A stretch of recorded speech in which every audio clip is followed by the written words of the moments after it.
¿Cuáles son esos bioelementos importantes que están presentes en todas las macromoléculas, en este caso de los organismos vivos?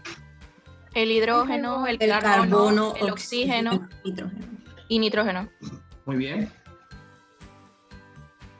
Estas están presentes, pues, en los organismos vivos. Vamos a pasar la diapositiva. Bien, aquí tenemos entonces los componentes de la materia viva. Les traigo la representación de estos elementos que ya ustedes ahorita acaban de mencionar, que son el carbono, hidrógeno, oxígeno y nitrógeno. Otras bibliografías incluyen el fósforo también, pero el libro nos trae estas cuatro y es muy importante que lo tomen en cuenta y lo anoten porque esto puede ser una pregunta de ejercicio. ¿Cuáles son los componentes de la materia viva? Carbono, hidrógeno, oxígeno y nitrógeno. Eso no se les puede olvidar. Dice aquí, los bioelementos son componentes orgánicos que forman parte de todos los seres vivos. El 99% de la masa de la mayoría de las células está constituida por estos cuatro elementos ya mencionados, que son mucho más abundantes en la materia viva que en la corteza terrestre. Se agrupan en tres categorías. Lógicamente, estos que estamos mencionando están agrupados en la categoría primaria.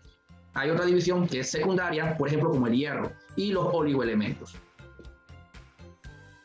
Aquí podemos ver entonces la clasificación y la descripción de cada uno de ellos. Tenemos que los elementos primarios, como ya habíamos hablado, que son los que están en su totalidad, están entonces carbono, oxígeno, nitrógeno, hidrógeno y también se agrega fósforo.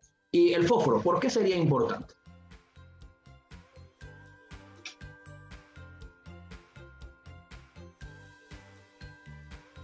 A ver, ¿qué piensan ustedes del fósforo?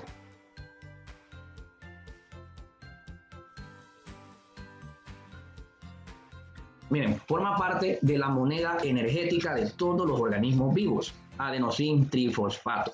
Entonces el fósforo es parte importante de los bioelementos primarios porque nos da energía.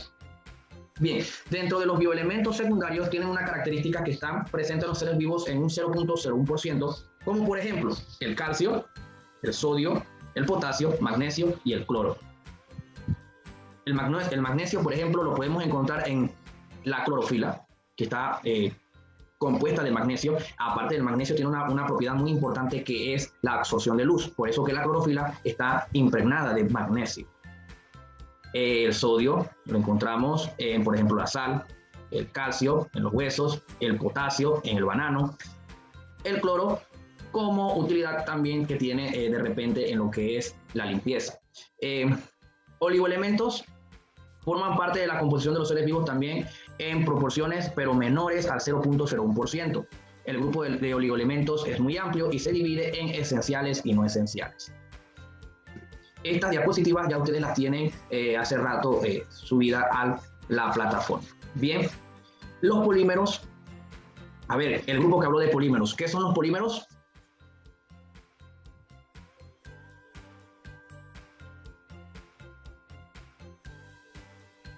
Creo que ese grupo era el grupo de Aileen.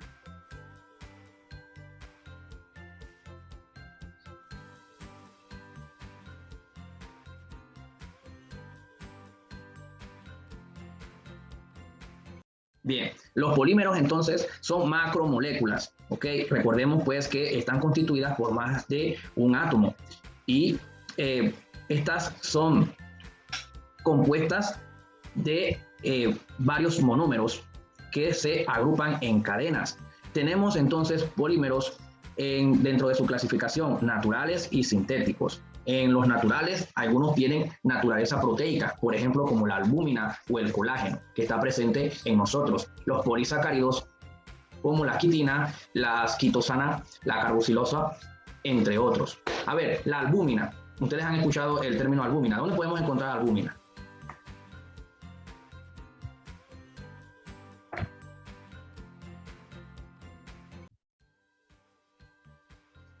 A ver, chicos. ¿Se fueron? Jamás había escuchado de eso, profe. La albúmina del huevo, por ejemplo. ¿Ok? Bien, en cuanto a la quitina, por ejemplo, podemos destacar que está presente en los exoesqueletos de los insectos, por ejemplo. En cuanto a los polímeros sintéticos, ahí pueden ver la clasificación de cada uno de ellos y, lógicamente, estos han sido parte importante de avances en cuanto a lo que vamos a ver ahorita. fabricación de materiales que son de suma utilidad para nosotros. El plástico, el caucho, por ejemplo, la silicona que utilizas para proteger tu celular, por ejemplo, el pegamento. Todos estos son derivados de los polímeros y que son de suma importancia para nuestras tareas que realizamos en la vida cotidiana. Ahí podemos ver entonces la aplicación que tienen los polímeros.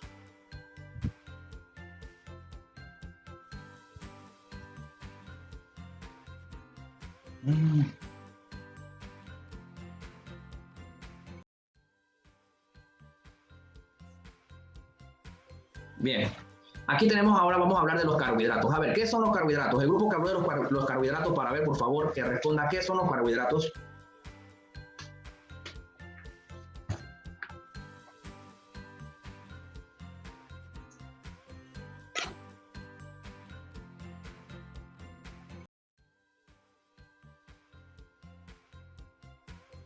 Chicos, ¿qué pasa con la participación de ustedes?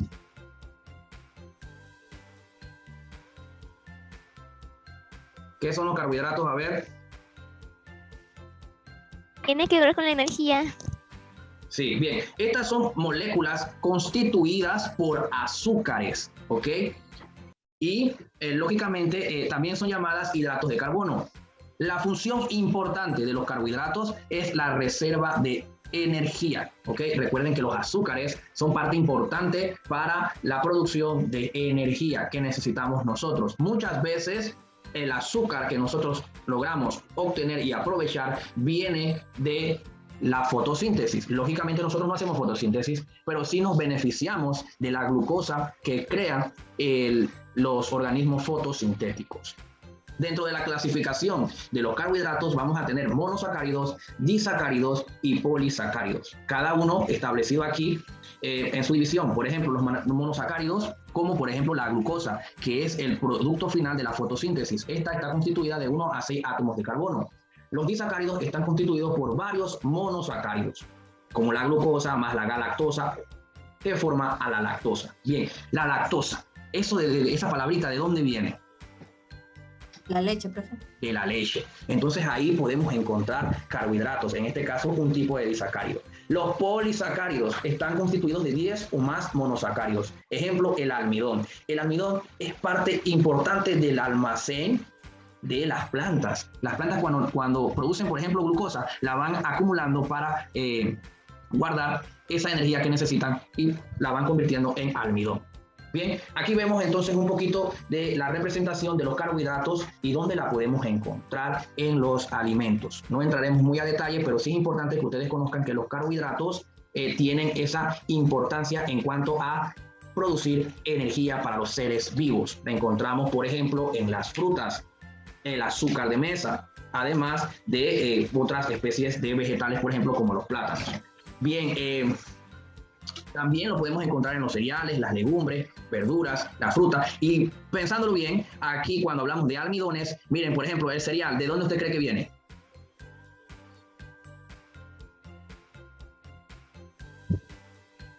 A ver, chicos. Del maíz, ¿no? Del maíz. Entonces, si ustedes se ponen a ver los carbohidratos, la gran fuente de carbohidratos, ¿de dónde la obtenemos?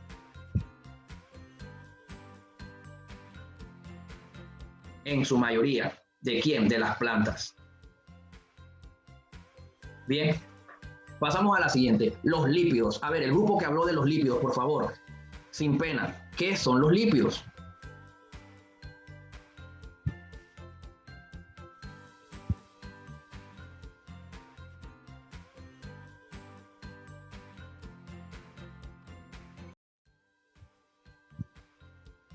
Otro silencio. Pareciera que no, nada más estudiaron para el momento. Y de esto no se trata el estudio. El estudio es para que a usted se le quede lo que usted aprende, lo que usted estudia. Porque entonces no hiciste nada. Solamente lo hiciste para probar una prueba y eso no es lo que se quiere. Lo que se quiere es que tu aprendizaje, así sea mínimo, sea perdurable. Así como ha perdurado 2 más 2 es igual a 4. Eso no puede cambiar nunca. Eso es un aprendizaje que adquiriste. Bueno, así mismito debe ser lo que estudias, aunque sea algo se te debe quedar. Bien, entonces los lípidos tienen pues como definición que son compuestos orgánicos que constituyen una parte importante en los alimentos, ya que estos son fuentes de energía almacenadas en el tejido adiposo y también forman parte de aislantes térmicos. Bien, en la clasificación tenemos simples, complejos y precursores de derivados. Aquí podemos encontrar entonces en los simples lo que son las grasas y las ceras, que también funcionan como aislantes cuando tenemos calor, por ejemplo. También las grasas son energía, pero cuando el cuerpo se satura de energía, por eso que nos ponemos gorditos, porque nos saturamos de lípidos. Bien, algunas propiedades de los lípidos: insolubles en agua, solubles en solventes no polares, como el éter, el cloroformo y el benceno. En este caso estamos hablando de grasas, aceites, esteroides y ceras. Bien, el grupo de las proteínas es un grupo bastante amplio y que tiene bastante de qué hablar. A ver, ¿qué son las proteínas? El grupo de proteínas, para ver si no se queda en silencio como los dos anteriores. Las proteínas vienen siendo macromoléculas formadas por aminoácidos que no pueden ser digeridas en humano, sino tienen que pasar por el estado de catabolismo para poder ser rotas, para ser asimiladas como aminoácidos, y después el cuerpo las junta para crear proteínas. Esta tiene diferentes tipos de funciones dependiendo de cada una y son muy especiales para el cuerpo porque son necesarias. Bien, muy bien. Como lo ha dicho el compañero, las proteínas en sí son macromoléculas. Y recordemos que nuestro organismo no absorbe macromoléculas. Entonces, ahí es donde entra lo que es el metabolismo para sintetizar y producir, por ejemplo, aminoácidos. Estos sí son utilizados por cada una de las células de su cuerpo para establecer una función o cumplir con una función determinada. Dentro de las funciones de las proteínas tenemos catalizadores enzimáticos, protectoras, hormonales, defensivas, estructurales, homeostasis, nutrición y reserva, transporte y movimiento y contracción. Esto es bastante simple en cuanto a las funciones porque cada una describe lo que hace. ¿Ok? Por ejemplo, en la protectora, porque protegen. A ver, ¿cómo hacen la protección, por ejemplo, en la sangre? Las proteínas. Eso lo explicaron también el grupo de proteínas. Proteínas protegen la sangre haciendo anticuerpos, profe. Muy bien, creando anticuerpos. Ejemplo de ellos, la trombina y el fibrinógeno. En las hormonales, por la producción de insulina. A ver, ¿quién produce insulina en su cuerpo? El páncreas, ¿no? El páncreas. Muy bien, excelente. Y bueno, así tenemos otras que no vamos a tomarnos tanto tiempo en describirlas, pero sí es importante que ustedes la lean. Y pasaremos entonces a los niveles de estructuración. Tenemos entonces primarias, secundarias, terciarias y cuaternarias. Muy poco de qué hablar de ellas. Sí es importante pues que en las secundarias nos enfoquemos, por ejemplo, en las que forman las hélices. Por ejemplo, como ¿cuáles tienen puentes de hidrógeno? Ambas tienen puentes de hidrógeno, tanto el hélice alfa como la lámina beta, por el hecho de que estos puentes de hidrógeno se dan entre un átomo de oxígeno que se encuentra en el grupo carboxilo y uno de hidrógeno que se encuentra en el grupo amino, pero estos son enlaces que son sumamente débiles. ¿Ustedes creen que el ADN también cumple esta función de ser proteínico? Porque también tienen puentes de hidrógeno.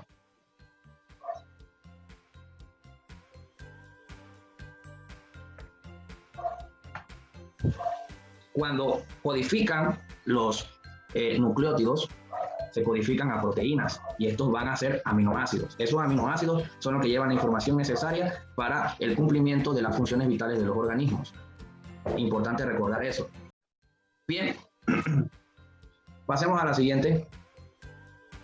Aquí les explico un poquito de dónde podemos encontrar algunas proteínas y es muy importante conocerlo, puesto que con esto podemos también aprender a cómo balancear una dieta y tener una dieta sana.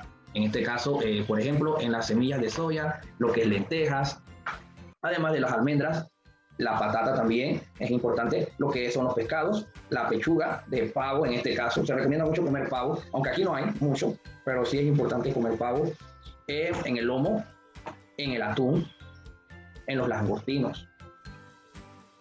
Bien, ácidos nucleicos. A ver, ¿qué son los ácidos nucleicos?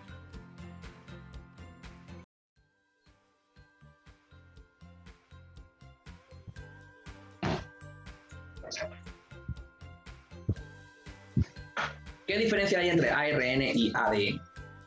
La diferencia es que el ARN es para la producción de proteínas y el ADN es más sobre lo que Pero la diferencia es que vemos que el ADN no tiene uracil, en cambio el ARN sí. Bien, los ácidos nucleicos son importantísimos. ¿Por qué? Porque ellos tienen la información genética, la información necesaria para el cumplimiento y la continuación de seguir cumpliendo esa información, ¿ok? Porque recuerden que las células no son inmortales. En algún momento de su vida ya tienen un momento en que ya dicen, bueno, ya no puedo seguir existiendo, tengo que darle el paso a mi nueva generación. Bueno, en esa nueva generación, ahí es donde entran los ácidos nucleicos a trabajar. Uno, que contiene la información. ¿Quién contiene la información? ADN. Esto es importante que lo recuerden porque esto lo van a ver en quinto, lo van a ver en sexto año. No va a cambiar. El ADN es quien contiene la información. Quien codifica la información es, como estaba diciendo el Samir, es el ARN. ¿Ok? Lo primero que pasa, pues, entre estos procesos rápidamente para decirlo, cuando la célula va a entrar en división, lógicamente va a haber una replicación. O sea que este ADN se va a replicar en dos, porque lógicamente una célula madre va a producir dos células hijas. Entonces aquí entra este señorito en lo que es la transcripción, donde irrumpe en la cadena y empieza a leer estos nucleótidos, estos, citosina, guanina, adenina y uracilo. Cuanto a ADN sería timina. Tienen una lectura. Esta lectura se da en base a las bases que contenga la información, el RNA o ARN. Bien, esto lo conocerán más adelante en sexto año. No vamos a adentrarnos mucho en esto, pero sí hay diferencias palpables. Por ejemplo, ADN se debe, pues, la D de la desoxirribosa, que es un tipo de azúcar pentosa. Difiere del ARN en que este está conformado por una ribosa. Ambas son azúcares pentosas, pero comprenden distintas estructuras. En las bases nitrogenadas, ahí, como lo dijo la compañera Donnelly, encontramos en que las bases nitrogenadas de ADN es adenina, timina, citosina, guanina. Mientras que en el ARN estamos hablando de citosina, guanina y adenina, uracilo. Ahí cambian las bases nitrogenadas, solamente en uracilo. Bien, entre las principales funciones de los ácidos tenemos la duplicación del ADN, como les dije, para seguir continuando la información, expresión del material genético, luego que ocurre, pues, el proceso de transcripción, ya que el ADN, para codificar su información, porque esa información es como de repente que tú tengas un libro, tú tienes ese libro, tienes esa información, pero si nadie llega y te lee, no sabrás lo que tienes ahí. Bueno, entonces el ARN llega y quien lee esa información.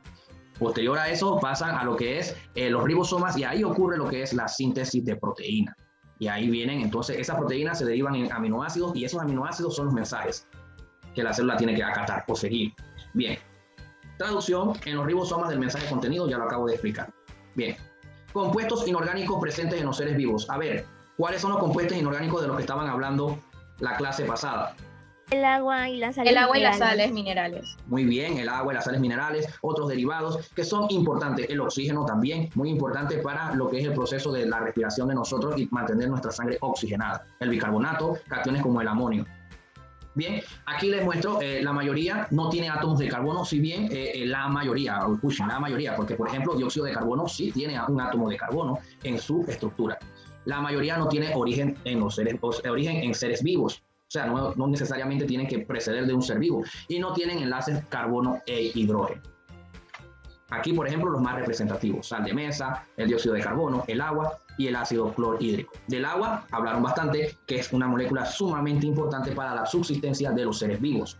En ella se realizan funciones muy importantes. Por ejemplo, la fotosíntesis depende del agua, porque si no hay fotosíntesis, no hay hidrólisis y este hidrógeno que está aquí no se puede ceder para que se produzca un NADP, un producto de la fase lumínica que va a ir a la fase oscura. Eso lo van a dar en quinto año. Bien, pasemos a lo siguiente. Somos lo que comemos. En esto es como una reflexión. ¿Alguien que pueda leer lo que escrito está, por favor? La alimentación es un proceso voluntario a través del cual escogemos e ingerimos los alimentos que vamos. La elección de lo que comemos y cómo lo comemos es muy compleja y es un reflejo de nuestras actitudes hacia nuestro entorno y hacia nosotros mismos. Denota si somos conscientes de nuestras propias acciones, pensamientos, sentimientos y motivaciones. El momento de alimentarnos es una mirada hacia nuestro interior, un momento de introspección para observar y analizar nuestras conductas, nuestro estilo de vida, nuestra salud y nuestra felicidad. Una oportunidad para experimentar placer a través de una experiencia emocional. Un encuentro que viene condicionado por las personas con que compartimos, por el entorno que lo rodea, por la atención que prestamos a las sensaciones en cada bocado, por las razones que nos empujan a tomarlo. Lo que comemos es salud integral, salud en dimensión física, mental, emocional y espiritual. ¿Qué podemos decir? ¿Qué entendieron en esta lectura? En esta breve lectura que leyó la compañera. Y muchas gracias por el aporte. A ver, ¿qué entendieron?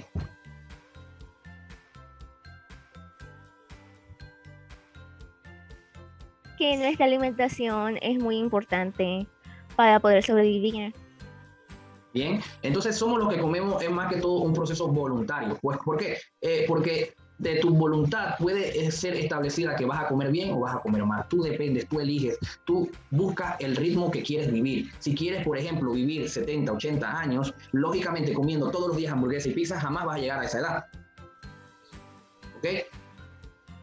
Entonces nosotros tenemos que buscar el mecanismo o la manera de alimentarnos correctamente, de incluir una dieta balanceada que incluya todos estos bioelementos necesarios para subsistir. Lógicamente también hay que respetar que existe una herencia. Por ejemplo, si tú tienes un padre que es diabético y una madre también que sufre de diabetes, lo más probable es que tú también desencadenes esta enfermedad. Entonces, si tú no te cuidas en el consumo de carbohidratos, en algún momento tu cuerpo es como una bomba de tiempo y en algún momento explotará.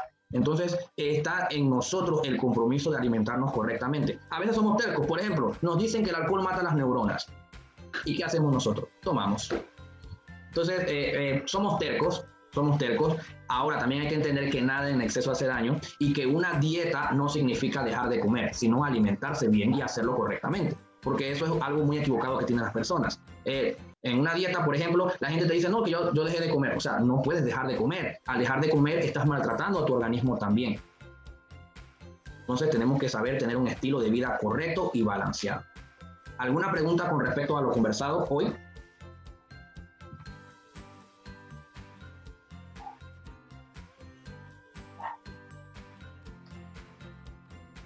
A ver.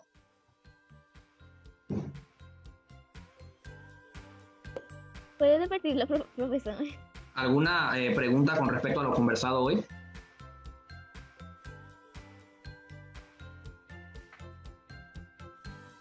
Bien. Si no tenemos preguntas, solamente reafirmar lo que aprendimos. A ver, ¿cuáles son los bioelementos más importantes? A ver, Cristian. Carbono, oxígeno, hidrógeno y nitrógeno. Ok, dentro de los ácidos nucleicos tenemos una división. Ariadna. ¿Cómo es, profe? El ADN y el ARN. Muy bien, esa es la división que tenemos. Bien, los carbohidratos son grasas o azúcares, Ariadne. Grasas. No. Los carbohidratos son azúcares o grasas. Azúcar. Azúcares, ok, tenemos que tener eso claro ahí. Bien, los lípidos son fuente ¿de qué? Donali. Son fuente de energía, profe. Excelente, muy bien.